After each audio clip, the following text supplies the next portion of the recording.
Hello and welcome to sim.bc, where it right now is 2:38 in the morning or in the night, depending on how you see it, mates. It's a bit of a perspective on that question now, isn't it? Are you in the middle of the night because you haven't gone to sleep yet or haven't gone to bed yet, or are you early in the morning because, well, you're awake now, aren't you? I think that's about a mindset. I think that's a way of life, but that's not why you're here today, and I'm afraid we need to get quite into it quite early. And why am I recording this early? Well, because I'm a slave to my internet connection and my upload speed.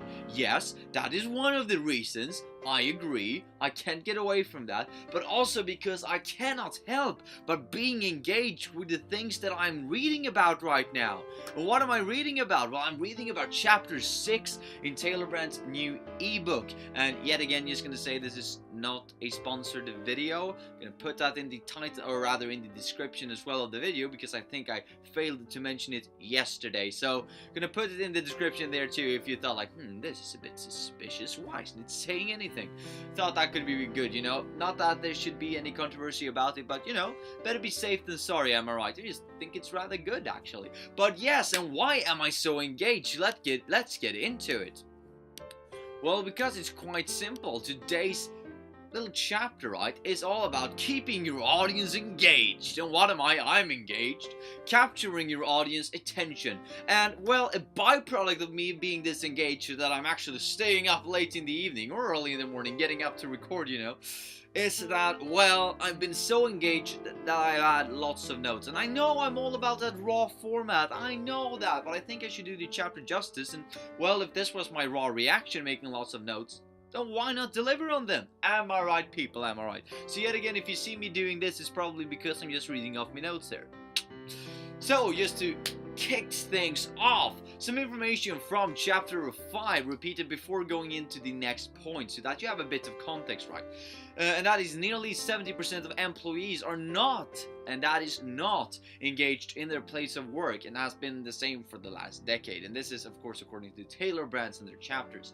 Even though external communication at this point in time has been improved, and they're of course talking about and referring to social media, etc., things in that kind of sector. The external communication has been better, but yet again the engagement in work has not improved. But that's all the preparation, mates. New content ahead, right? Just keep your head high.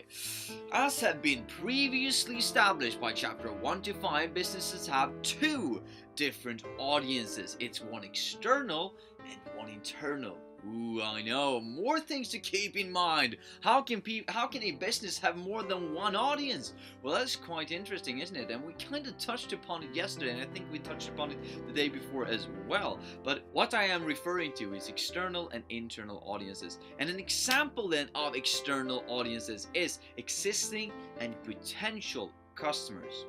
And I know, right? You'll be sitting there and you're like, wait a minute, this is crazy. This is crazy talk. What do you mean potential customers? The customers who are at our place are our customers. The other people are just, you know, out there. They're just people. No, but they're actually potential customers to your brand, to your company, to your organization. And this could be for different reasons. This could be, well, maybe they haven't seen your corporation. Maybe they don't know that you exist. Maybe that is why they're not your customer at the moment. So they're a potential future customer that you haven't just gotten, you know, getting in touch with yet. Maybe there's someone who's a bit on the fence, a bit on the edge about, is this company really good? Is it not good? Is it something that I want to support? Is it something that I should refrain from? And you need to convince them to step over the edge and be with you, so to say. A good example of this, I think, is when you're in a retail store or when you are a retailer yourself and you see Jerry, right? Jerry who's paying for some new pants.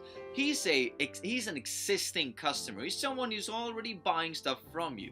Then you have Gary, who's just, you know, he's just looking. He's just looking around, just having a bit of a watch. Probably just went in there by pure accident and now he's walking around and thinking, well, this isn't half bad. And you're probably going to scare him away by saying, hello, sir, do you need help with anything? And he's like, oh no, I can go to another shop.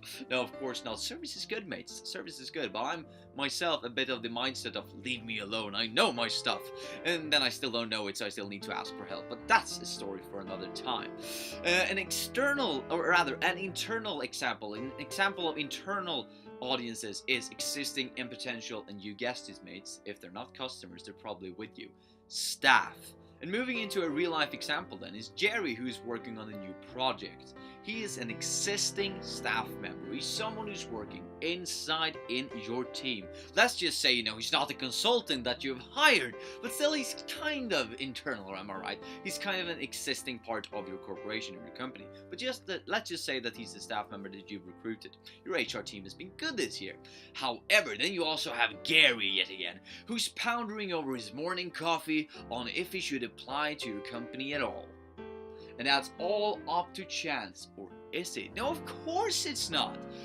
I'm going to answer this question with a question. How do we retain our existing customers and staff while still finding and attracting new ones, you say? I hear you say that, I can hear it, and I will answer it. Well, it's quite simple actually, and I bet you don't even know what I'm talking about. Or maybe you do. You use your logo and your branding to your advantage. I know, kind of new concepts, am I right? It's not like we've been talking about that for the last 5 days or so. No, but it's quite interesting actually how you can use branding and your logo to your advantage. Now yet again, as we've been covering, transparency, always good. Consistency, always good. But that's not what we're going to take up right now. We're going to begin with saying marketing is quite important, am I right? And when it comes to different kinds of marketing, when you're using and rather spreading your logo, spreading your branding, and using your marketing for your, your benefit, you can do it in a different couple of ways. And one of the ways that they're exploring in the chapter is all about, interactional media, interactional social media approaches. But what they're not discussing is actually that I'm going to take up, because I thought it was a nice contrast, about how it is in real life when you put it out in the real life. So we're going to say that whilst you could make a very engaging and interactional marketing campaign out in the world, in the real world, that would raise awareness of your products or your service in that area, it arguably still wouldn't be equally as effective as an interactive social media campaign that reaches, well, everyone. This is something that isn't covered in the chapter yet as well. This is just something of my own imagination, but they're of course talking about social media points in the chapter, as we're going to get into. Pros and cons of both approaches, the face-to-face when you're out in the world, and whilst the other one is more comfortable, making you as a consumer able to access it from your sofa in front of your TV or tablet, or, let's just say the gym. Let's just put it out there. It's the New Year's Eve, it's not that long ago that it was New Year's Eve, so let's just say that you're still on your New Year's resolution. Hopefully you kept it, realistic, and you're gonna go all through the year, but I'm talking to those of you who you know you're there. You're having a bit of a chocolate right now, aren't you? But all the love to you too, mates. We're all good in different ways. And then if we're going to talk about some ways of doing social media interactive works here, and I do not want to take their example because they're quite good and you should give it a read.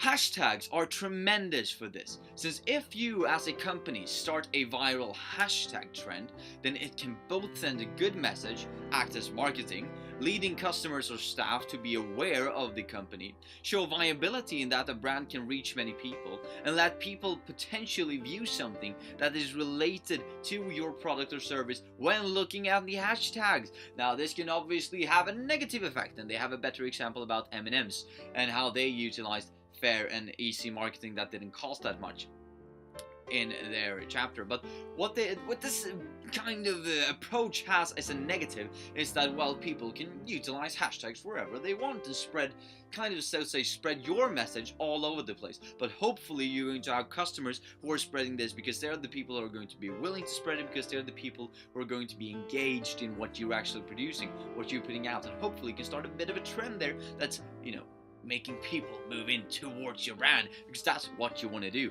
so that you can utilize your branding and your logo, as we've been discussing in previous videos, to capture these newfound customers and staff members. Marketing that can go viral for the right reasons are good. Marketing that can go viral could also, potentially go bad. This was saying if the viral hashtag trends as we're talking about. Unfortunately, as I said, they have this kind of backlash ability that if you launch a hashtag as a company, anybody can use that, and when you search for the hashtag, you might have people putting the hashtags on things that are either ironically criticizing you, which is arguably good, supply and demand in the market and all of that, individualistic power, but it can also be kind of, weird stuff that doesn't have anything at all to do with your brand, or even worse, things that had to do with your brand in a way, but the people who are trying to be good has totally misinterpreted your branding and your idea of your brand, which is kind of bad. But if it go viral in a good way, you can just retain and attract and find these customers and the staff members that you didn't know even existed before. Well, you can do this by, some different ways. You can introduce games that are fun and interactive to play with online, that are, just a time sink, nothing that you have to keep your mind at. This is called gamification, according to the chapter. Rewards for accessing the site. Maybe you're giving out some bonuses because they accessed it. Maybe you're doing a bit of, if you're coming in today, look at today's deal.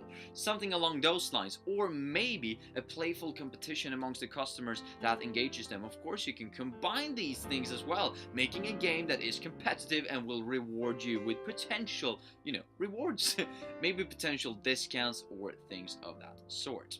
Anyway, moving on then. Display the same vibe externally as you do internally, and this is so important. I know that we've been briefly mentioning this before, I know that we've gone into it, I know that we discussed it and had it as a video at one point, I think, even before we did these chapters. But displaying the same vibe is so crucial, because if you are, playful on Twitter, and on TV and commercials and talk shows, then don't let new staff be office rats and vice versa. You don't want to hire people that think that they're going to do one thing but then ending up doing another thing, because that will just be a double negative. They will think, I want to work there, and then when they come there, they're going to be like, this wasn't at all what I was expecting.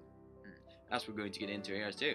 Staff need to know what they are getting themselves into in order to get a better understanding of goals and the business culture, because the business culture, as we've been discussing, is it's not tangible in that sense. People are just getting their perception of it, and that's the best thing that they have. So the more they know, the potential staff members, the potential customers, about the company, under the presumption that, they already want to work there, they already want to apply for a job, they already want to buy something from you, the easier it will be to assimilate them into a company and its business culture or production, or their buying behavior, or trying to transcend your ideas of what the company is about to new customers or to new staff members. So just ending this, mates, we're going to yet again take a bit of a quote. So there is a good quote in the end of this chapter that summarizes the previous information quite well, that goes as follows. I'm just going to read this straight off. There are several great ways to have fun with your audience. Whether that's through gamification, a fun competition, or existing benefits or rewards. Plus, you're not only creating happy, returning users this way, and this is going to be really important, mate. It's not part of the quote, but I'm continuing soon. Just keep special ears to this one, spice them.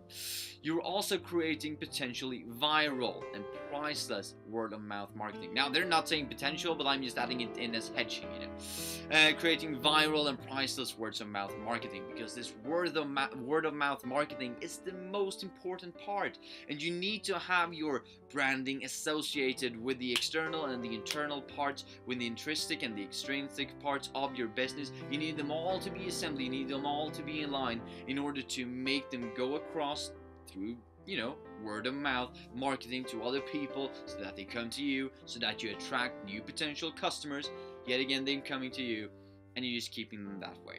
You need to be consistent, you need to have transparency, you need to engage them. Some of the three main points that I think that we've mentioned throughout the chapters so far. Now, that might have been a 120 kilometers an hour, speed through this chapter, and I highly recommend it yet again to give it a read, because it was easily, in my opinion, with the context that we've had, the best chapter so far in the series. And hopefully, if they're keeping this trend up, Chapter 7 tomorrow is going to be even better, so make sure that you tune in for that. And yet again, join in the discussion below. Make a comment. What do you think about this? What do you not think about this? Do you agree? Do you disagree? Is there a perspective that they missed? Is there a perspective that I should have taken up when reading this through? And just keep in mind, mates, that I'm going to make a bit of a review of this, and I want as much content to use when doing that as possible. So just join in. Have a nice one, mates, and I'll see you tomorrow with Chapter 7.